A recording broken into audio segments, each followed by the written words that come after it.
vamos a mencionar una de esas globulinas. Esas globulinas son, entre otras, la hemoglobina, que juega un papel importante y que vamos a describir, así como más adelante hablaremos de las inmunoglobulinas. En el caso de la hemoglobina, que es una proteína cuaternaria, tiene 4 cadenas que para funcionar tienen que estar todas juntas. Esta se sintetiza dentro del glóbulo rojo, donde cumple su función importante. Entre las funciones, como ustedes saben, bueno, transporta oxígeno y CO2. ¿Cuál es la estructura de la hemoglobina? Tiene una estructura primaria que tiene 2 cadenas alfa y 2 cadenas beta. Las 2 cadenas alfa, cada una de ellas tiene 141 aminoácidos y está ubicada su gen a nivel del cromosoma 16, mientras que la cadena beta en el cromosoma 11. Su estructura secundaria es una alfa hélice orientada a la derecha con 7 regiones helicoidales y regiones interhelicoidales. Entonces, una estructura bastante compleja. Cuando tiene su estructura terciaria, es la forma como cada una de esas cadenas se enrolla sobre sí. Entonces, forma nativa globular con grupo prostético. Un grupo prostético en o hemo tiene anillo tetrapirrólico con un centro férrico que puede estar en forma ferroso, como lo vemos aquí con el hierro con valencia 2 positiva, y este se ubica en la parte central del anillo tetrapirrólico. La histidina F8 proximal, ya vamos a ver, y la histidina E7 distal realizan las funciones únicas en la fijación del oxígeno con cambios conformacionales en la molécula de hemoglobina. Entonces, fíjese la estructura. En la estructura cuaternaria se unen entonces las 4 cadenas que vemos acá y formarían conjuntamente con sus grupos prostéticos, en este caso, los anillos tetrapirrólicos que permiten transportar el oxígeno, están unidos y forman esa estructura cuaternaria. Aquí lo vemos, cada en está en un surco interior con aminoácidos apolares hidrofóbicos. Se haya unido a la cadena peptídica mediante un enlace de coordinación ferroso. En la quinta posición, donde se enlaza con la histidina F8 proximal, es la que une al grupo N.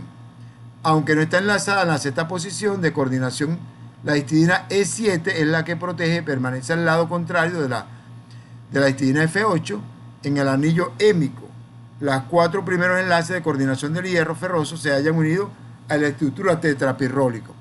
Ya lo vamos a ver entonces aquí. Fíjense acá. Acá el hierro tiene entonces, cada uno de ellos se forma una estructura tetrapirrólica, se unen a los 4 enlaces de coordinación, uno en cada ángulo, por decirlo de alguna manera.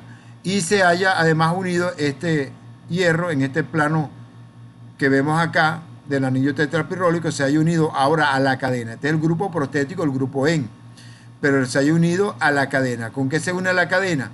Con esta histidina proximal denominada F8. Significa que es la histidina que está en la región F, la histidina número 8, pero en el total de la cadena será la histidina número 93, pero no importa, en la región F8 está unido. Y en el otro extremo, esta sería en la quinta posición, en la sexta posición se halla protegida por la histidina E7, es decir, en la región de la cadena E y la histidina sería 7, sería el aminoácido histidina 64. Cuando entra el oxígeno, la molécula de oxígeno, él se separa y permite que el oxígeno se una al hierro que está conformando el grupo N. Aquí lo miramos entonces. Entonces, el hierro cuando se va a pegar al oxígeno se mueve hacia el plano del N, cuando fija el oxígeno. Aproximadamente se mueve 0.06 nanómetros, próximo distal, arrastrando a la histidina F8 y al resto de la cadena de la hemoglobina hacia el plano del N, lo ala hacia el plano del N, que produce cambios conformacionales aumentando la afinidad de la hemoglobina por el oxígeno, de acuerdo con una cinética de tipo alostérica sigmoidea modelo cooperativo. Esto significa que cuando se pega un oxígeno, o sea, una molécula de oxígeno, a ese grupo en, él coopera para que el siguiente grupo en pueda aceptar con mayor velocidad el siguiente o la siguiente molécula de oxígeno, y así sucesivamente para el tercero y cuarto. O sea, se va pegando cada vez más rápido en ese hemoglobina que tiene 4 grupos en, y por supuesto esto se transmite al resto de todas las moléculas de hemoglobina que están en un glóbulo rojo. Entonces recordar que hacia esa histidina proximal el grupo en se desplaza hacia él, se desplaza de aquí para acá y rueda esa estructura hacia allá. Entonces fíjense, aquí tenemos la F8, él ala hacia acá, cuando se pega al oxígeno, ala la estructura hacia acá abajo. Vamos a ponerle lo ala hacia acá. Lo ala hacia abajo, ¿verdad? Hacia acá abajo. Y entonces, al alar a esa F8, se jala toda la estructura de la hemoglobina. Por supuesto, esto produce cambios conformacionales en la hemoglobina. No es lo mismo la desoxihemoglobina en el estado T, que se denomina tenso, a la oxihemoglobina en el estado R, que se denomina relajado. Fíjense entonces aquí, lo ala hacia el plano, se pega al oxígeno y produce cambios conformacionales en la cadena de la hemoglobina. Esto produce grandes cambios conformacionales que se acompañan a la oxigenación de la hemoglobina.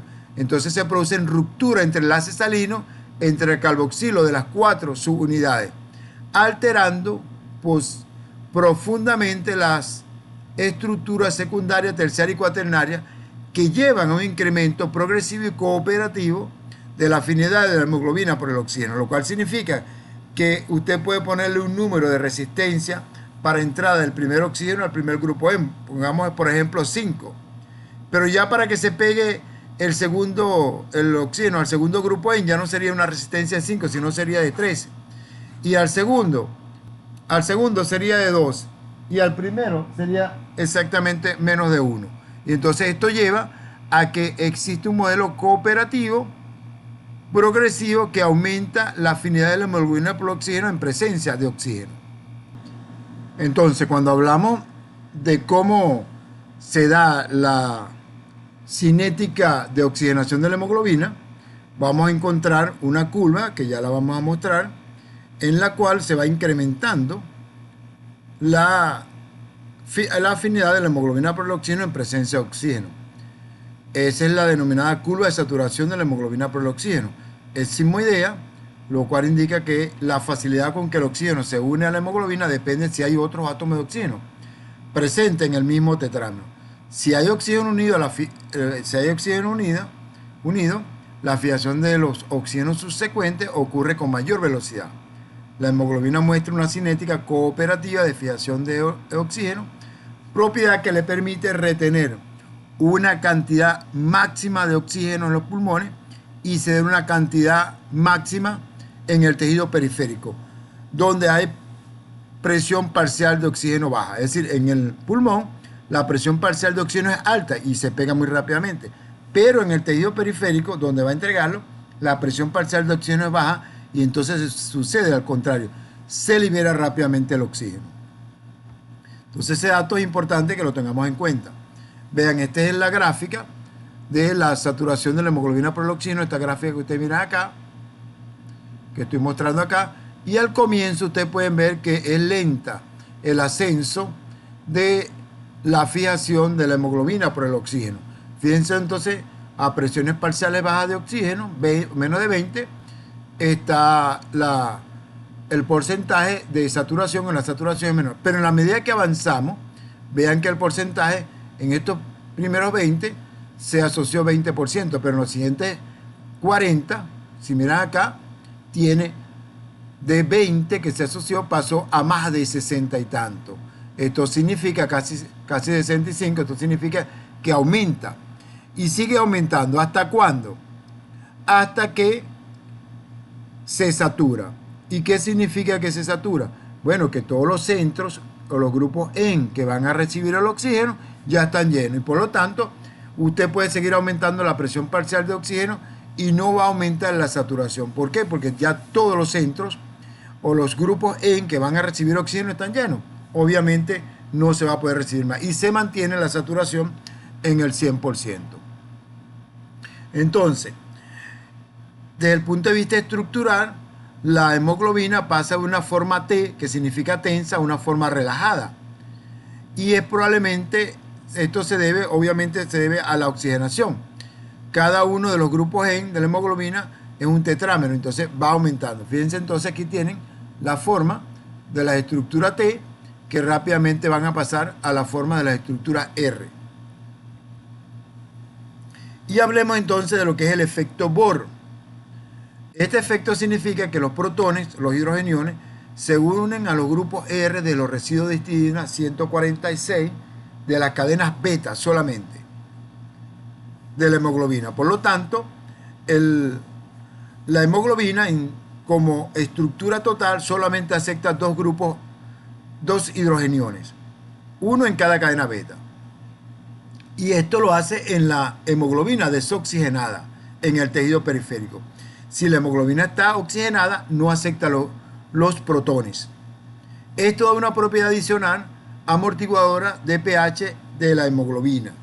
Entonces, en el tejido periférico, la hemoglobina libera el oxígeno, ya está desoxigenada, y entonces simultáneamente atrapa hidrogeniones. Si atrapa hidrogeniones, puede captar hidrogeniones del medio y amortiguar el pH. En los pulmones, al liberarse el CO2 que ha fijado y oxigenarse, la hemoglobina se regeneran los puentes salinos y por supuesto se liberan los hidrogeniones, los protones, por rotura de esos puentes salinos. Y recuérdense que está en la parte terminal, en la histidina terminal 146 de las cadenas beta.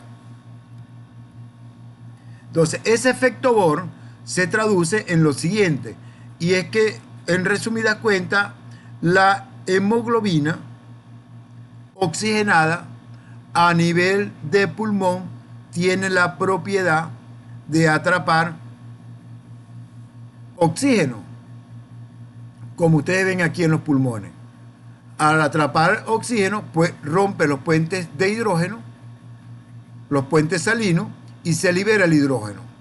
Ese hidrógeno o protones se van a unir al bicarbonato, como ven ustedes aquí, y forman ácido carbónico.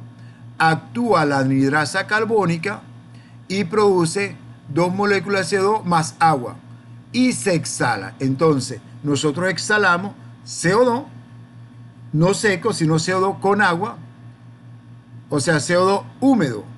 Y a la vez, esa es en la expiración. Y en la inspiración, atrapamos, tomamos oxígeno y lo pegamos.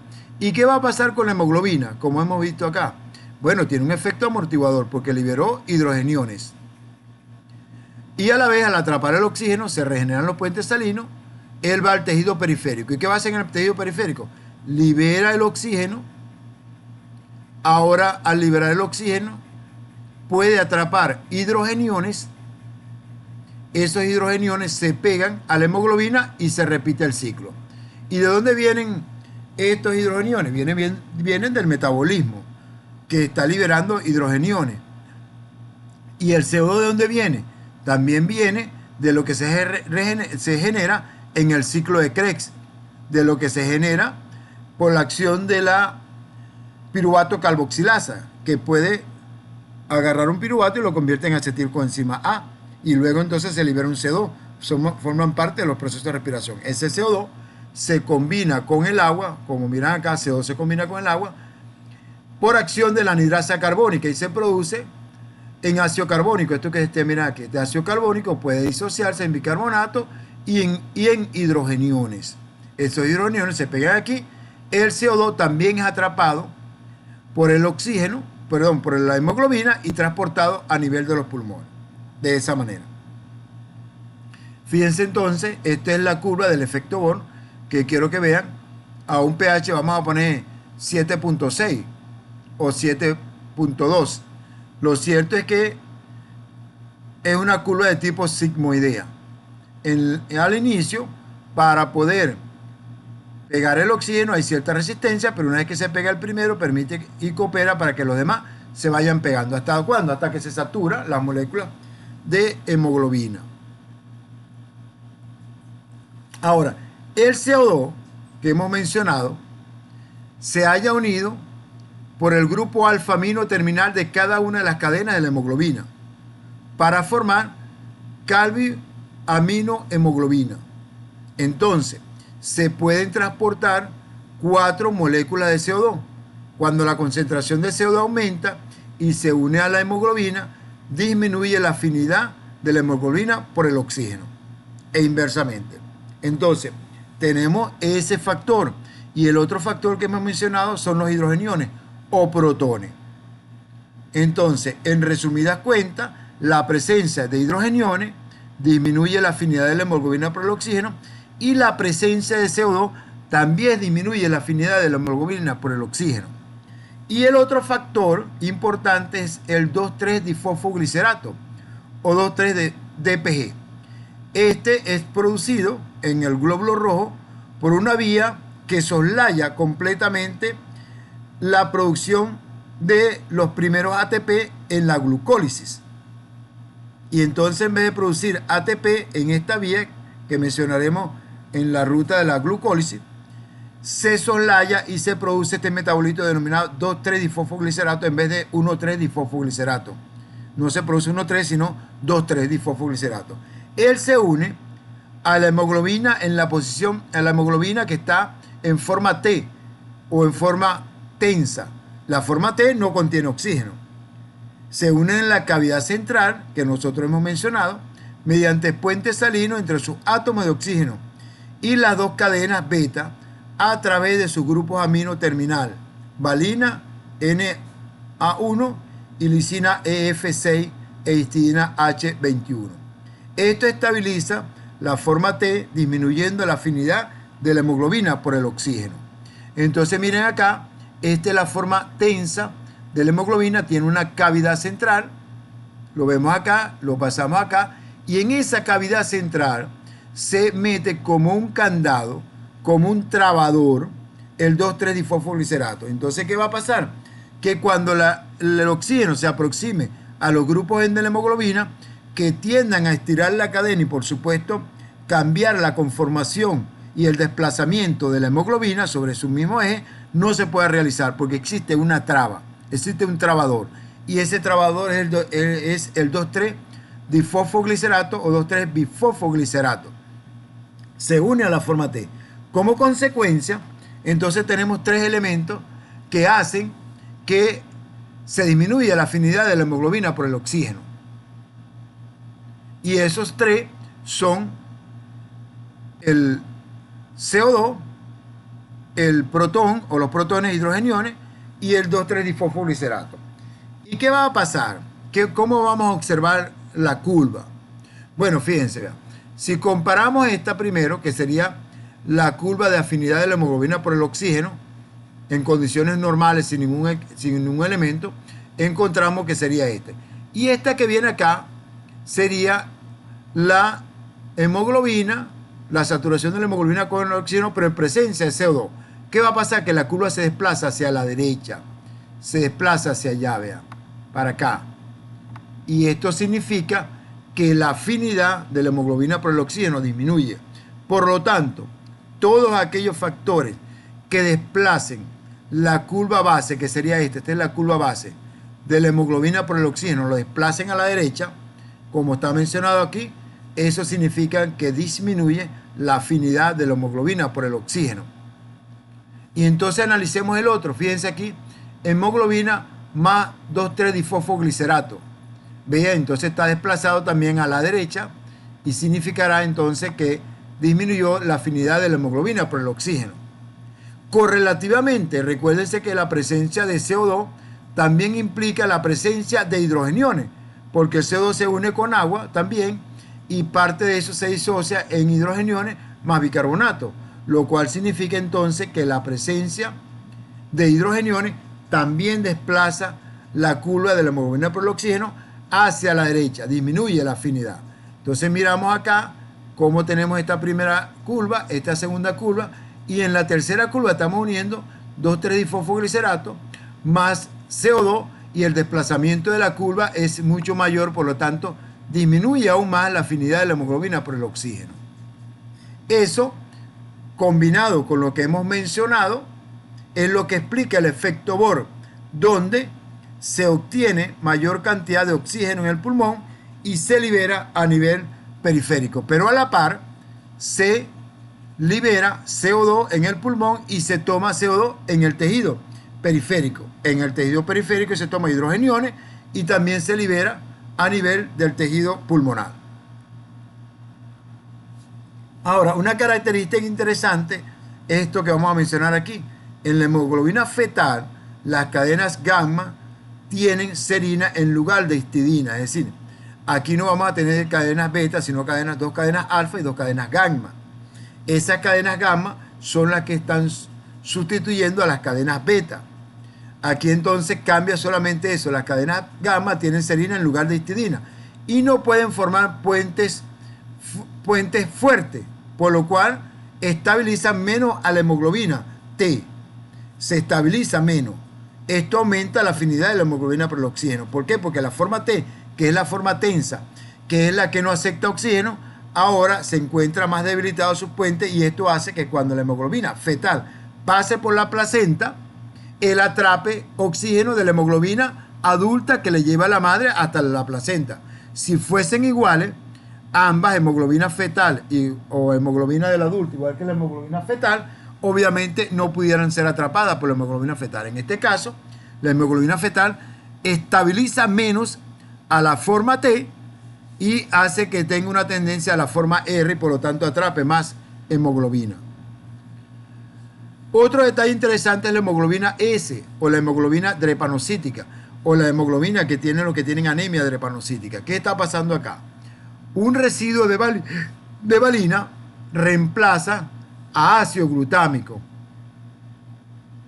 Esto es en la cadena beta de la hemoglobina. Entonces ya esa cadena tiene un reemplazo. Se crea una zona apolar adherente en la superficie de la cadena beta. Es decir, la hemoglobina beta normal contiene ácido glutámico, que es un aminoácido con una cadena lateral polar. Si Asia tiene una cadena que tiene un grupo alfa, un grupo carboxilo en la cadena lateral. Sin embargo, cuando tiene la hemoglobina S, que reemplaza en ese solo aminoácido a esa cadena beta, en vez de tener glutámico tiene valina. Valina es un aminoácido de cadena ramificada que no tiene grupo funcional en su cadena lateral, es una cadena apolar. Y entonces esto crea esa zona polar y la hemoglobina del drepanocítico se torna menos soluble y cuando llega a presiones parciales de oxígeno baja toma una forma de cambulcito. La hemoglobina tiene una forma de cambur, una forma de drepanocito o de platanito. Por supuesto, esta hemoglobina ya no forma un glóbulo rojo redondeado que puede malearse para pasar en la microcirculación, sino que se puede quedar atascado en la microcirculación y produce fenómenos de trombosis o microtrombosis con mucho dolor, es donde se está produciendo, se está atascando, por un lado. Y por otro lado, acorta la vida media del eritrocito. Este eritrocito deforme es llevado al vaso y en el vaso es hidrolizado, es hemolizado, se libera hemoglobina, se convierte en bilirrubina indirecta y disminuye la vida media del eritrocito. Por lo tanto, ellos presentan la patología denominada anemia drepanocítica. Vean la sustitución que tenemos. Y esta es la forma entonces como el glóbulo rojo, al tener esa característica, se forma una especie de glóbulo rojo de platanito o drepanocito.